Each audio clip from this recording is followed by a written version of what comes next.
സുഖമാണ്. ഞാനിവിടെ സുഖമായിട്ടിരിക്കും. നമ്മുടെ പുതിയൊരു വീഡിയോയിലേക്ക് എല്ലാവർക്കും സ്വാഗതം. ഇന്നത്തെ വീഡിയോയിൽ ഞാൻ പറയാനൊക്കെ പോകുന്നത് എൻ്റെ ഡെലിവറി ഡേയെ കുറിച്ചാണ്. അപ്പം ഫസ്റ്റും സെക്കൻഡും തേർഡും ട്രൈമസ്റ്റർ ഞാൻ ഓൾറെഡി വീഡിയോ ഇട്ടിട്ടുണ്ട്. അപ്പോൾ ആ ഒരു വീഡിയോ ഞാൻ പറഞ്ഞിട്ടുണ്ട്. എൻ്റെ ഡെലിവറി കുറച്ച് കോംപ്ലിക്കേഷൻ ആയിരുന്നു. അപ്പോൾ ഞാൻ അതിനെപ്പറ്റി ഒരു വീഡിയോ സെപ്പറേറ്റ് ആയിട്ട് ഇടാമെന്ന്. അപ്പോൾ ഇതാണ് ആ വീഡിയോ. അപ്പോൾ ഞാൻ അന്നത്തെ കാര്യങ്ങളൊക്കെ പറയാം. എനിക്ക് എന്തെങ്കിലും പ്രശ്നമൊക്കെ ഉണ്ടാവുകയാണെന്നുണ്ടെങ്കിൽ, അതായത് ഫ്ലോയിൽ കൊട്ടോ അല്ലെങ്കിൽ ബ്ലീഡിങ് ഉണ്ടാവുമോ അങ്ങനെ എന്തെങ്കിലുമൊക്കെ ഉണ്ടാവുകയാണെന്നുണ്ടെങ്കിൽ നേരത്തെ ചെയ്യുക. അല്ലെന്നുണ്ടെങ്കിൽ ഏപ്രിൽ 1-ാം തീയതി അഡ്മിറ്റ് ആകാനെ കൊണ്ട് എല്ലാം റെഡി ആയിട്ട് വരണമെന്നാണ് എന്നോട് ഡോക്ടർ പറഞ്ഞത്.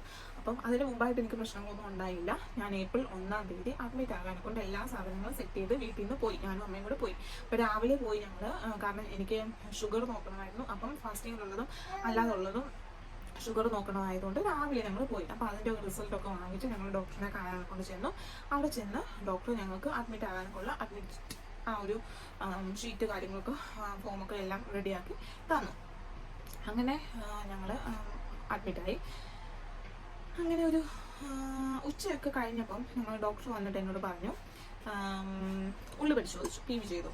PV ചെയ്തിട്ട് പറഞ്ഞു സെർവിക്സ് ഒന്നും ഓപ്പൺ ആവാൻ കൊണ്ട് തുടങ്ങിയിട്ടില്ല, എന്തായാലും ഞാൻ ട്യൂബ് ഇടാം, ആയില്ലെന്നുണ്ടെങ്കിൽ നാളെ സിസേറിയൻ ചെയ്യാനെ കൊണ്ട് എല്ലാ കാര്യങ്ങളും സെറ്റ് ചെയ്യണം. കാരണം വെള്ള ഉടുപ്പ്, മുണ്ട്, പിന്നെ ഷേവ് ചെയ്യാനെ കൊണ്ടുള്ള സാധനങ്ങൾ, അങ്ങനെ സാധനങ്ങളെല്ലാം ഒന്ന് സെറ്റ് ചെയ്യണം. ഒന്നും ആയില്ലെന്നുണ്ടെങ്കിൽ നാളെ സിസേറിയൻ ചെയ്യണമെന്ന് പറഞ്ഞു. അപ്പം എൻ്റെ ആഗ്രഹം എന്താണ്, ഞാൻ പഴയ വീഡിയോയ്ക്ക് അത് പറഞ്ഞിട്ടുണ്ട്. എനിക്ക് നോർമൽ ഡെലിവറി വേണമെന്നാണ് എനിക്ക് ഭയങ്കര ആഗ്രഹമായിരുന്നത്. ഇത് പെട്ടെന്ന് കേട്ടപ്പോൾ ഞാൻ പെട്ടെന്ന് ഷോക്കായി. കാരണം നോർമൽ ഡെലിവറിക്ക് വേണ്ടിയിട്ടാണ് ഞാൻ നടന്നതും കഠിനാധ്വാനം ചെയ്തതും എല്ലാം. നോർമൽ എനിക്ക് നടക്കണമെന്ന് ആഗ്രഹം വെച്ചിട്ടാണ്. എന്നാലേ നോർമൽ ആകുമെന്ന് ഇങ്ങനെ ഞാൻ കേട്ടു. അതുകൊണ്ടാണ് ആലോചിക്കണം. അങ്ങനെ ഞാൻ ഇത് കേട്ടപ്പോൾ അതെന്താ ഡോക്ടർ, എനിക്ക് നോർമൽ ആവാൻ പറ്റത്തില്ലേ, അതെന്താ പറ്റാത്തേ, എനിക്ക് എന്തെങ്കിലും പ്രശ്നമുണ്ടോ, അങ്ങനെയൊക്കെ ഞാൻ ഡോക്ടറിനോട് ചോദിച്ചു കേട്ടു. അപ്പം ഡോക്ടർ പറഞ്ഞു ഷുഗർ ഉള്ളത് കൊണ്ട് നമുക്ക് കുറച്ച് റിസ്ക് ആണ്. കാരണം എപ്പോൾ വേണമെങ്കിലും കുഞ്ഞിൻ്റെ ഹാർട്ട് ബീറ്റ് നിന്ന് പോകാം. അതുകൊണ്ട് നമുക്ക് റിസ്ക് എടുക്കാൻ കൊണ്ട് പറ്റത്തില്ല.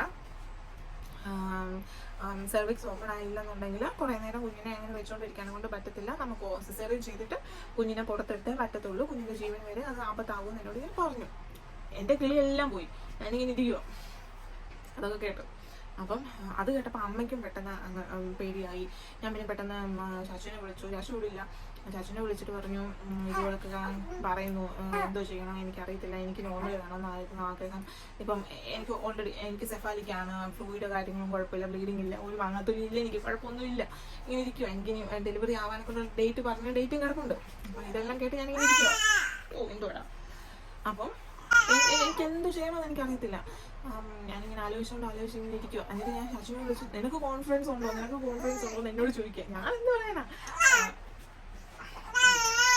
എനിക്ക് നോർമൽ മതി എന്നുള്ള ഒരു ഒറ്റ ഇതിൽ ഞാനിങ്ങനെ നിൽക്കുക. അങ്ങനെ ഡോക്ടർ 2-3 ഡോക്ടേഴ്സ് ഇങ്ങനെ ചുറ്റും നിന്ന് എന്നോട് ഇങ്ങനെ പറയാം, നമുക്ക് റിസ്ക് എടുക്കാനൊന്നും പറ്റത്തില്ല, കുറച്ച് കോംപ്ലിക്കേഷൻ ആണ്, എൻ്റെ കേസിൽ ഷുഗറുള്ള കാരണം കുറച്ച് കോംപ്ലിക്കേഷൻ ആണെന്നൊക്കെ ഇങ്ങനെ പറയുന്നുണ്ട്. അപ്പം ഞാൻ പറഞ്ഞു ഡോക്ടറെ ഒരു രക്ഷയില്ലേ, കുറച്ച് വെയിറ്റ് ചെയ്യാം, കാരണം 2-3 ദിവസം നോക്കിയിട്ടായില്ലെന്നുണ്ടെങ്കിൽ നമുക്ക് സി സെക്ഷൻ ചെയ്യാം, അങ്ങനെ നോക്കാൻ പറ്റത്തില്ലെന്ന് അവരിങ്ങനെ പറഞ്ഞു.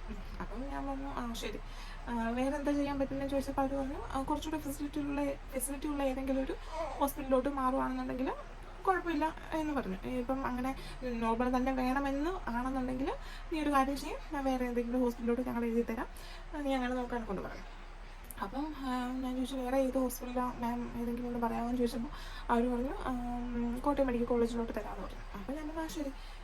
അപ്പം ചാച്ചനോട് പറഞ്ഞു, ചേച്ചി ഇതുപോലെ അവരിങ്ങനെ പറയുന്നു, എന്തോ വേണമെന്ന് ഇങ്ങനെ ചോദിച്ചു. അപ്പോൾ അമ്മയോട് ചോദിച്ചപ്പോൾ അവർക്കൊക്കെ പേടിയാണ്, കാരണം കുഞ്ഞിന് എന്തെങ്കിലും പറ്റുമെന്നുള്ള പേടി കാരണം അവർ പറഞ്ഞു എങ്ങോട്ടും പോകണ്ട, ഇവിടെ തന്നെ നിന്നിട്ട് നമുക്ക് ഇവിടെ നമ്മൾ ചെയ്യാം, സിസേറിയൻ ആണെങ്കിലും കുഴപ്പമില്ല, നമുക്ക് എങ്ങനെയെങ്കിലും കുഞ്ഞിനെ കിട്ടിയാൽ മതിയല്ലോ, അപ്പോൾ സിസേറിയൻ ആണെങ്കിലും കുഴപ്പമില്ലെന്ന് ചെയ്യാമെന്ന് പറഞ്ഞു. പക്ഷെ ഞാൻ സമ്മതിച്ചില്ല, എനിക്ക് നോർമൽ തന്നെ വേണമെന്നുള്ളൊരു ആഗ്രഹത്തിൽ ഞാൻ നിൽക്കുക. കാരണം എനിക്ക് അല്ലാത്ത പ്രശ്നങ്ങളൊന്നുമില്ല, എൻ്റെ ഫ്ലൂയിഡ് പൊട്ടിയിട്ടില്ല, ബ്ലീഡിങ് ഇല്ല, അല്ലാത്ത പ്രശ്നങ്ങളൊന്നുമില്ല, ഷുഗർ ഉണ്ട് ഓക്കെയാണ്.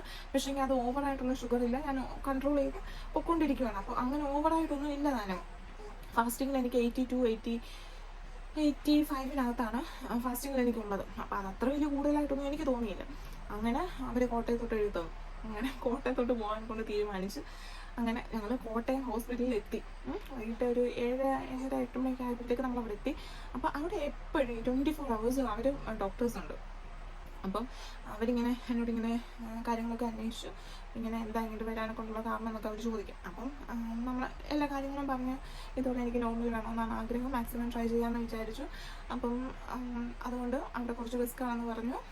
അതുകൊണ്ട് അതിനുള്ള ഫെസിലിറ്റീസ് അവിടെ ഇല്ലാത്തതുകൊണ്ട് ഇങ്ങോട്ട് വന്നതാണെന്ന് പറഞ്ഞു. അങ്ങനെ അവർ അവിടെ അഡ്മിറ്റ് ആക്കി. ആദ്യത്തെ ദിവസം അവരൊന്നും ചെയ്തില്ല, കാരണം നമ്മൾ രാത്രിയിലല്ലേ ചെന്നു. നമ്മൾ പിന്നെ കിടന്ന് പിന്നെ ഏപ്രിൽ 2-ാം തീയതി ഉച്ചയൊക്കെ ആയപ്പോഴത്തേക്ക് പിന്നെ ഡോക്ടർ വന്നിട്ട് ഇതുപോലെ പറഞ്ഞു, നമുക്ക് ആദ്യം ട്യൂബിടാന്ന് വെച്ച് കഴിഞ്ഞാൽ ഒരു ബലൂൺ പോലെ സർവീസ് ഓപ്പൺ ആവാൻ വേണ്ടിയിട്ട് ഒരു ട്യൂബ് ഇട്ടിട്ട് അതിനകത്ത് വെള്ളവും ഏതാണ്ട് നിറച്ച് നമ്മുടെ സർവീസ് ഓപ്പൺ ആകുമ്പോൾ അത് തന്നെ താഴെ വരും.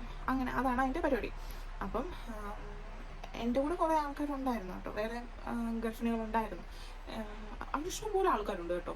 അങ്ങനെ എൻ്റെ ട്യൂബിട്ട് എൻ്റെ 12 hours-ആണ് അവർ പറഞ്ഞത്. 12 hours കഴിഞ്ഞിട്ട് ചിലവർ അതിന് മുമ്പ് തന്നെ അങ്ങ് പോകും, ചിലവർ പോകത്തില്ല, അപ്പോൾ അവർ റിമൂവ് ചെയ്യും. അങ്ങനെയാണ് എൻ്റെ പരിപാടി. അപ്പം അങ്ങനെ 12 hours കഴിഞ്ഞു, എൻ്റെ റിമൂവ് ആയില്ല. എൻ്റെ കൂടെ ഇട്ട ചിലവരൊക്കെ റിമൂവ് ആയി, തന്നെ ഒരു പോകും. അപ്പോൾ സർവീസ് ഓപ്പൺ ആയി എന്നാണ് അതിൻ്റെ അർത്ഥം. അപ്പം എൻ്റെതായില്ല. അപ്പം അവരത് റിമൂവ് ആക്കിയിട്ട് ഒരു സെറ്റ് ടാബ്ലറ്റ് തന്നു. അത് കഴിച്ചു. 2-ാം തീയതിയാണ് കേട്ടോ, ഏപ്രിൽ 2-ാം തീയതിയാണ് ഈ സംഭവങ്ങൾ. അപ്പോൾ അത് കഴിച്ചു കഴിഞ്ഞിട്ട് നടക്കാനെ കൊണ്ട് പറഞ്ഞു. അപ്പം നമ്മൾ ഉച്ചവരെ ഇതിൽ നടന്നിട്ട് ഒന്നും ആയില്ല. വേദന ഉണ്ട്, നോർമൽ ഒരു വേദന, അല്ലാതെ വലിയ ഒരു കോൺട്രാക്ഷൻ വരുന്ന മാതിരിയൊന്നും ഇല്ല, കുഴപ്പമൊന്നുമില്ല. അങ്ങനെ 2-ാമത്തെ സെറ്റ് ഗുളിക തന്നു വൈകുന്നേരം ഉച്ചയ്ക്ക്. അങ്ങനെ അത് കഴിച്ചിട്ട് എന്നോട് പറഞ്ഞു, എന്തെങ്കിലും പ്രശ്നങ്ങൾ ഉണ്ടെന്നുണ്ടെങ്കിൽ നഴ്സിനോട് പറയുക, ഇങ്ങോട്ട് വരിക. അതുകൊണ്ടെങ്കിൽ രാവിലെ വെളുപ്പിനെ അത് 5-6 മണിയൊക്കെ ആകുമ്പോഴത്തേക്ക് വരാനെ കൊണ്ട് പറഞ്ഞു. അങ്ങനെ 3-ാം തീയതി രാത്രി എനിക്ക് വേദന തുടങ്ങി. വേദനയെന്ന് വെച്ച് കഴിഞ്ഞാൽ അതിശക്തമായ വേദന. എൻ്റെ പൊന്നടാവേ, ഇതിനിടയ്ക്ക് ഒത്തിരി പ്രാവശ്യം PV ചെയ്യുന്നുണ്ട് കേട്ടോ. അവർ ഇടയ്ക്ക് PV ചെയ്ത് നോക്കും. അവിടെ PV ചെയ്യാന്ന് വെച്ച് കഴിഞ്ഞാൽ ഉള്ളു പരിശോധിക്കുക. അപ്പം അവരിങ്ങനെ നോക്കിയിട്ട് കുഞ്ഞിൻ്റെ ഹെഡ് താഴോട്ടായിട്ടുണ്ടോ എന്നവർ ചെക്ക് ചെയ്യും. അതിനാണ് PV എന്ന് പറയുന്നത്. ഇത് ചെയ്യുന്ന സമയം മാക്സിമം റിലാക്സ് ആയിട്ട് കിടന്നു കഴിഞ്ഞാൽ നമുക്ക് അത്രയും വേദന കുറഞ്ഞിരിക്കും. റിലാക്സ് അല്ലെന്നുണ്ടെങ്കിൽ ഭയങ്കരമായിട്ട് പെയിൻ ഉണ്ടാവും. കാരണം എനിക്കിത് കുറച്ച് ഞാൻ വീഡിയോസൊക്കെ കണ്ടതുകൊണ്ട് എനിക്കറിയായിരുന്നു. കാരണം ഞാൻ അതുകൊണ്ട് ഭയങ്കരമായിട്ട് റിലാക്സ് ആയിട്ട് കിടന്ന്, അതുകൊണ്ട് വലിയതായിട്ട് എനിക്ക് പ്രശ്നമൊന്നും ഉണ്ടായില്ല. അങ്ങനെ വേദന എടുത്ത് ഞാൻ മാക്സിമം സഹിക്കാവുന്നതിൻ്റെ മാക്സിമം ഞാനിങ്ങനെ സഹിച്ചു. കാരണം എങ്ങനെയെങ്കിലും രാവിലെ ആയിട്ട് നമുക്ക് പോകാമല്ലോ, 5-6 മണിയാകുമ്പോഴത്തേക്ക് ചെല്ലാനെ കൊണ്ട് പറഞ്ഞിട്ടുണ്ട്. അപ്പോൾ അതനുസരിച്ച് നമുക്ക് അത്രയും നേരം എങ്ങനെയെങ്കിലും സഹിക്കാമെന്ന് പറഞ്ഞിങ്ങനെ. പക്ഷേ എനിക്ക് പറ്റുന്നില്ല. കാരണം എനിക്കൊരു 12 മണിയൊക്കെ ആയപ്പം അസഹനീയമായ വേദന, ബ്ലീഡിങ്ങും ഉണ്ട്, ബ്ലഡ് ഇങ്ങനെ വന്നുകൊണ്ടിരിക്കുന്നു. എനിക്കൊന്ന് ഫ്ലൂയിഡും പൊട്ടിയെന്ന് തോന്നി. ഇച്ചിരി ഒരു ഇങ്ങനെ ചൂടുള്ള ഒരു വെള്ളം ഇങ്ങനെ പോകുന്ന പോലെ നമുക്ക് ഫീൽ ചെയ്യുമായിരുന്നു. അങ്ങനെ എനിക്ക് മനസ്സിലായി എന്നെ കൊണ്ട് പറ്റത്തില്ല, കാരണം പോകേണ്ട വരും. അപ്പം ഭയങ്കരമായിട്ട് ഇങ്ങനെ വേദന എടുത്ത് അപ്പം ഞാൻ വിചാരിച്ചു എന്നാൽ പിന്നെ നഴ്സിനോട് പറയാം ഇങ്ങനെ. അങ്ങനെ ഒരു 1 മണിയായി, 2 മണിയായപ്പോഴത്തേക്ക് ഞാൻ പോയി പല്ലൊക്കെ അങ്ങ് തേച്ച്. കാരണം എപ്പോൾ വേണമെങ്കിലും പോകാം ആ ഒരു രീതിയിലാണ്. ബ്ലഡ് ഇങ്ങനെ വന്നുകൊണ്ടിരിക്കാൻ ഞാൻ പാടും വെച്ചിട്ടുണ്ട്. അപ്പം ഇങ്ങനെ ഞാൻ ആദ്യമേ പോയി അങ്ങ് പല്ല് തേച്ച്. കാരണം എനിക്ക് ഈ പല്ല് തേക്കാതെ എങ്ങോട്ടും പോകാനെ കൊണ്ട് ഭയങ്കര പറ്റത്തില്ല. എനിക്ക് ഭയങ്കര ബുദ്ധിമുട്ടാണ്. എനിക്ക് പല്ല് തേക്കാൻ ഞാൻ എങ്ങും പോകത്തില്ല. ഈ ബ്ലീഡിങ് വെച്ചോണ്ട് ഞാൻ പോയി പല്ല് തേക്കാനെ കൊണ്ട് പല്ല് തേച്ചിട്ട് വന്നിട്ട് ഞാൻ അമ്മയോട് പറഞ്ഞു,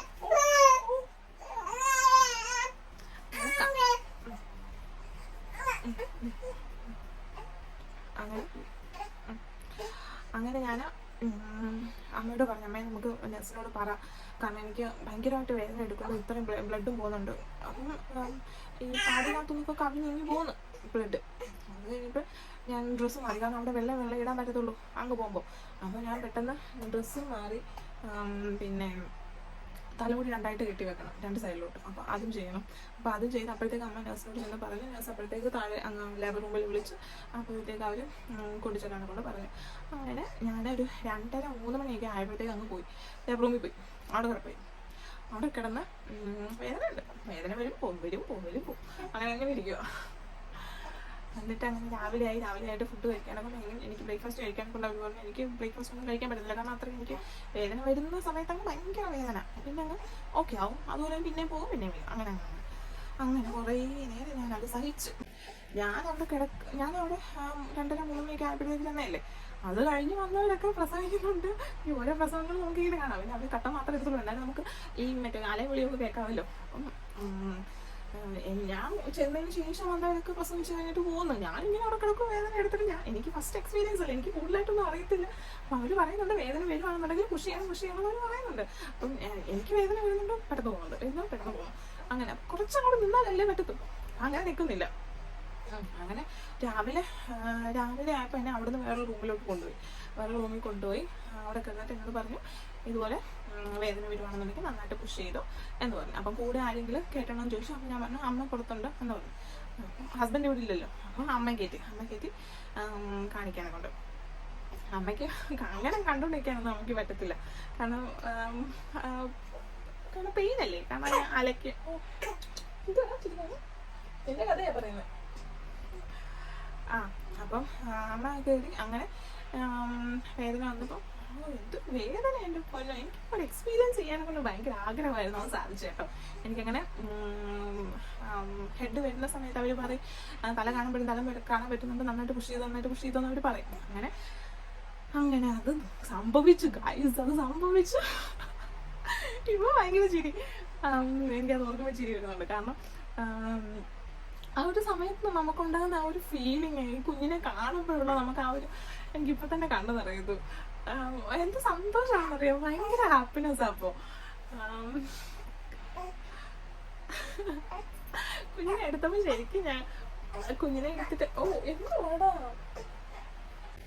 ശരിക്കും ഭയങ്കര സന്തോഷമാണ് കേട്ടോ. കാരണം കുഞ്ഞിനെ എടുത്ത് നമ്മളുടെ വയറിൻ്റെ ആ ഒരു ഭാഗത്തോട്ടാണ് ആദ്യം വരുന്നത്. അപ്പോൾ ശരിക്കും ഞാനങ്ങ് കരഞ്ഞു. ഭയങ്കര സന്തോഷമോ സങ്കടമോ എനിക്കറിയോ വേദനയോ എനിക്കറിയത്തില്ല എന്തോ. ആ ഒരു സമയത്ത് നമുക്കുണ്ടാകുന്ന ഫീലിങ്സ് അത് പറഞ്ഞറിയിക്കാൻ പറ്റാത്തതാണ്. ഒരു ഭയങ്കര ഫീലിങ്സാണ്. അങ്ങനെ എൻ്റെ നോർമൽ ഡെലിവറി അവിടെ നടന്നു ഗൈസ്. ശരിക്കും ഭയങ്കരമായിട്ട് എല്ലാവരും പ്രാർത്ഥിച്ചു. ഒരു പ്രശ്നങ്ങളും കൂടാതെ എനിക്ക് കുഞ്ഞാവെ കിട്ടി. ജനിച്ചപ്പോൾ അവൻ 3 കിലോ ഉണ്ടായിരുന്നു. ആൺകുട്ടിയാണ്. 3 കിലോ ഉണ്ടായിരുന്നു. കുഴപ്പങ്ങളൊന്നും ഇല്ലായിരുന്നു. എല്ലാം നല്ല രീതിയിൽ തന്നെ നടന്നു. അതാണ് എൻ്റെ ഒരു വലിയൊരു എക്സ്പീരിയൻസ്. അങ്ങനെ നോർമൽ ഡെലിവറി ആയതുകൊണ്ട് 3 ദിവസം കഴിഞ്ഞപ്പോഴത്തേക്ക് നമ്മൾ ഡിസ്ചാർജ് ചെയ്തു. അവിടുത്തെ ടെസ്റ്റും കാര്യങ്ങളും, കുഞ്ഞിന് കുറേ ടെസ്റ്റും കാര്യങ്ങളൊക്കെ ചെയ്യും. അങ്ങനെ എല്ലാം കഴിഞ്ഞു നമ്മൾ ഡിസ്ചാർജ് ആക്കി നമ്മൾ വീട്ടിൽ വന്നു. എല്ലാം ശുഭമായിരുന്നു. അപ്പോൾ ഇത്രയാണ് എൻ്റെ ഒരു ഡെലിവറി ഡേ എക്സ്പീരിയൻസ്. കുറച്ച് കോംപ്ലിക്കേഷനൊക്കെ ഉണ്ടായിരുന്നു, കുറച്ച് ടെൻഷനൊക്കെ അടിച്ച്, കുറച്ച് വേദനയൊക്കെ തിന്ന്, പിന്നെ ഭയങ്കര ഒരു എക്സ്പീരിയൻസ് ആയിരുന്നു. നമ്മുടെ ഈ ഡെലിവറി കഴിഞ്ഞതിന് ശേഷം നമുക്ക് PV ഉണ്ട് കേട്ടോ. കാരണം ആ ഒരു അഴുക്കായിട്ടുള്ള ബ്ലഡ് എല്ലാം കൂടെ അവരിങ്ങനെ ഞെക്കി കളഞ്ഞ് അകത്ത് കൈയിട്ട് ഇങ്ങനെല്ലാം നോക്കി സ്റ്റിച്ച് എല്ലാം നോക്കി കറക്റ്റാക്കി. അത് കഴിഞ്ഞ് സ്റ്റിച്ച് ഇട്ടതിന് ശേഷം ഒരു ഉള്ളു പരിശോധന. എൻ്റെ പൊന്നോ എന്ത് വേദനയാണെന്നറിയാമോ. ഞാൻ എത്ര കൺട്രോൾ ചെയ്യാൻ പറ്റിയിട്ട് ശ്രമിച്ചിട്ടും അത് പറ്റുന്നില്ലായിരുന്നു. അമ്മാതിരി വേദനയായിരുന്നു. അതൊരു ഭയങ്കര എക്സ്പീരിയൻസ് ആയി. എനിക്ക് അതിന് മുമ്പുള്ളതൊന്നും എനിക്ക് അത്ര ഫീൽ ചെയ്തില്ല. പക്ഷെ ഈ സ്റ്റിച്ച് ഇട്ടതിന് ശേഷമുള്ള ഒരു പരിശോധനയുണ്ട്. എൻ്റെ പൊന്നോ, അത് ഓർക്കുമ്പോൾ തന്നെ ഒരു വല്ലാത്തൊരു ഇതാ. അപ്പം അത്രയേ ഉള്ളൂ. അപ്പം ഇതാണ്, ഇത്രയേ ഉള്ളൂ നമ്മുടെ വീഡിയോ. അപ്പോൾ എല്ലാവർക്കും ആവശ്യമിരിക്കുന്നു. എന്നാ